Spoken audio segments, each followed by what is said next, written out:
后来乡亲啊，搁来台南，这个大雨原来是落甲真惊人，但是无达到停班停课的标准。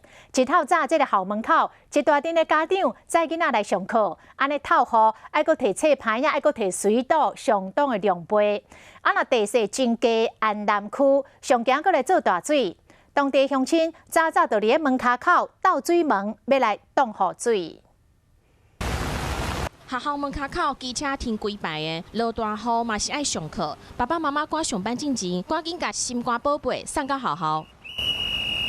学校职工帮忙顾落雨，囡仔行到一半，水河落去啊，赶紧跳起来一边个压雨伞，相当狼狈。后面带来风排雨量，但是台南今仔日平地和山区雨量拢无到停班停课的标准，才会予家长透早就遐尼无闲，就惊讲伤晚到学校。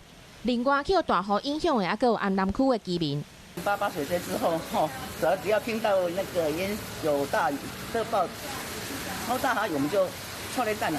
警觉心足强的，唔免等公部门送沙包，规条街啊，大家拢先装水门，做好防备。昨天水灾的话，到这个柱子哈，对，啊，你们就提早用水闸门了，对。就差2-3步尔，客厅就可能淹水啊。安南区地势较低，大家拢淹水淹甲惊，希望讲雨会当紧来紧去，莫影响到大家的生活。